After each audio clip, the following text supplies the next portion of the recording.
आजकल हम लोग पढ़ रहे हैं non fine arts. Non fine arts में दो टॉपिक हमारे कंप्लीट हो चुके, एक इन्फिनिटिव और एक तिरंगा। आज हमने तीसरा स्टार्ट किया है, वह है पार्टिसिपल। पार्टिसिपल तीन प्रकार के होते हैं, जिसमें से प्रेजेंट पार्टिसिपल, सेकेंड है पास्ट पार्टिसिपल और थर्ड है परफेक्ट पार्टिसिपल। तो फिलहाल हम डिस्कस करेंगे प्रेजेंट पार्टिसिपल को। आप इसको तीन शीर्षक से, तीन टाइटल लेकर के एक्सप्लेन कर सकते हैं, समझ सकते हैं। पहली बात यहाँ पर हमने की है कि इसकी रचना कैसे होती है। रचना पर स्ट्रक्चर, बनावट क्या है, कैसे बनेगा प्रेजेंट पार्टिसिपल, बनेगा कैसे। पहली बात ये बनता है वर्ब में आईएनजी लगा के। अब वर्ब में आईएनजी जीरन में भी आता है, वर्ब में आईएनजी कॉन्टिन्यूअस में भी आता है, तो इसको कुछ और पॉइंट से समझना पड़ेगा। तो फिलहाल इतना ध्यान रखेंगे कि वर्ब में आईएनजी लगा के प्रेजेंट पार्टिसिपल बन सकता है। सेकंड पॉइंट है कि जब हिंदी में इसका अर्थ होता है तो इसका अर्थ निकलता है इसका, और दूसरा निकलता है ता हुआ, ती हुई, ते हुए। जैसे कहीं पर हो कि खेलते हुए लड़के, है ना, सोता हुआ बच्चा, इस प्रकार से इस तरह के जो वाक्यांश होंगे वो प्रेजेंट पार्टिसिपल के होंगे। अब बात करते हैं इसके प्रयोग की। ग्रामेटिकली इसका प्रयोग किसके रूप में होता है? दोनों तरह से होता है, विशेषण के रूप में भी और क्रिया विशेषण के रूप में भी। ये एग्जाम्पल पे आएंगे तो बात करेंगे कि ये एडजेक्टिव है या एडवर्ब है। तो फिलहाल ध्यान रखिएगा कि ये विशेषण भी हो सकता है और क्रिया विशेषण भी हो सकता है। एग्जाम्पल लेंगे हिंदी में भी और इंग्लिश में भी, ताकि बात ठीक तरह से समझी जा सके। तो पहले मैं दो तीन बात बता रहा हूँ, हिंदी जो इंग्लिश।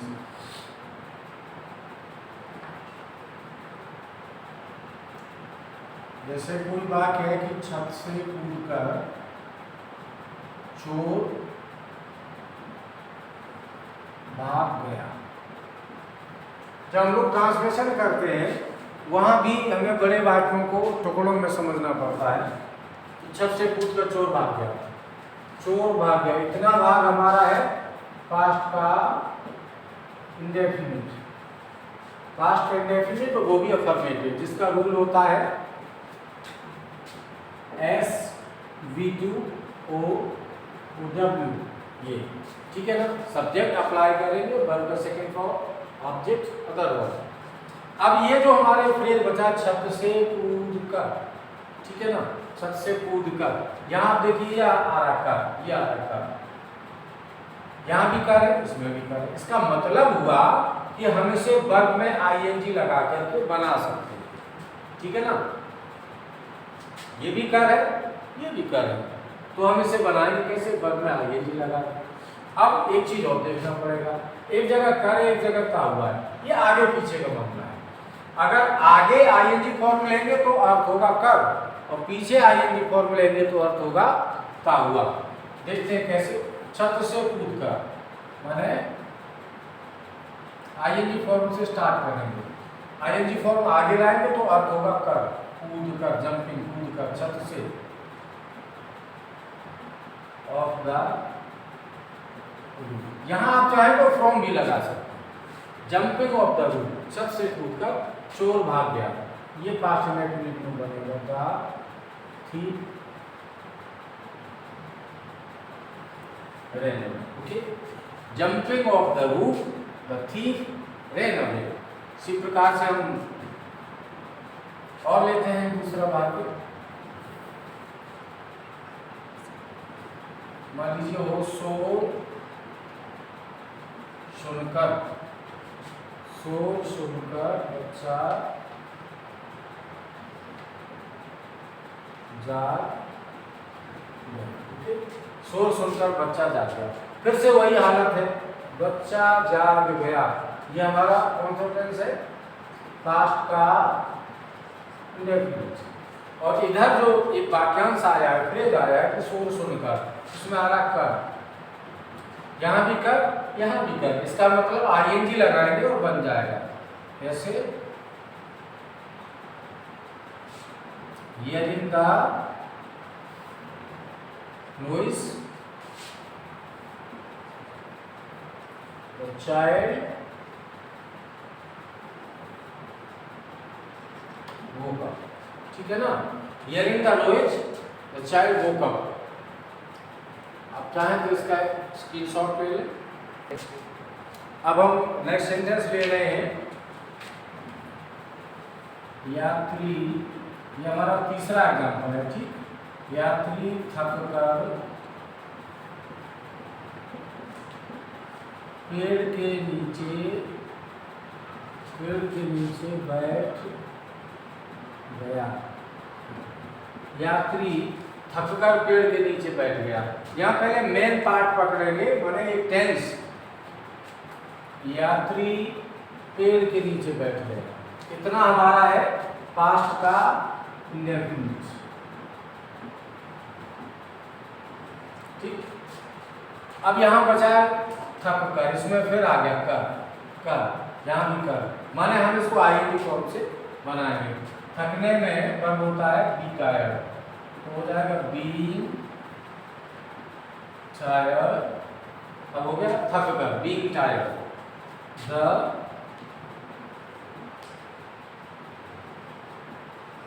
ट्रेवलर सेट, बैठ गया पेड़ के नीचे, under the tree, being tired, the traveller set under the tree. यहाँ पर हम नियम लगा रहे SVTOOW, सब्जेक्ट, वर्ब का सेकंड फॉर्म, ऑब्जेक्ट और अदर वर्ब। अब कहीं पर अगर इस टाइप का हो,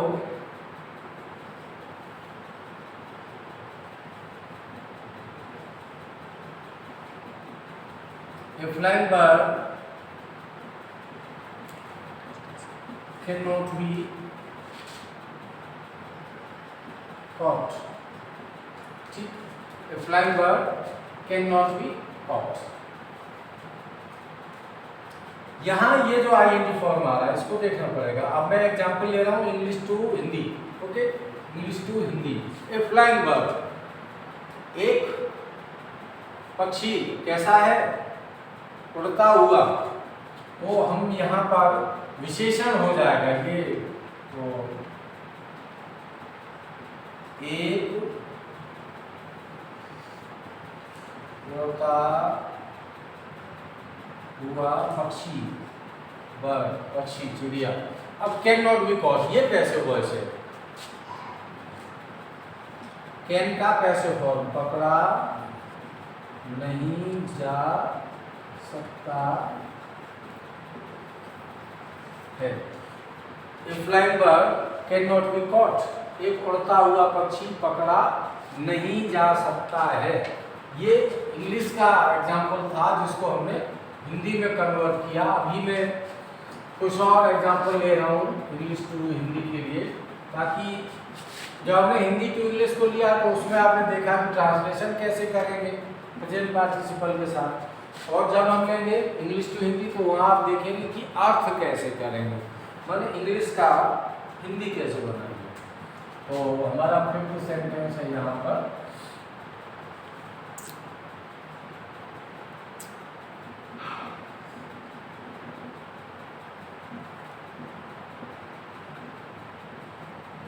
taking a bath, he took his coffee. He took his coffee, हमें प्योर टेंस मिल गया। कौन सा है, फिर वही ज़्यादातर पास्ट ही होता है, पास्ट का indefinite, okay. Taking a bath, अब यहाँ देखेंगे टेकिंग ए बाथ, इस आईएनजी फॉर्म का अर्थ लेंगे कर, स्नान करके, स्नान करके, स्नान करके। ही टुक हिज कॉफी, उसने कॉफी पी, ठीक, स्नान करके उसने कॉफी पी। एक एग्जाम्पल और देख लेंगे 6th नंबर पे,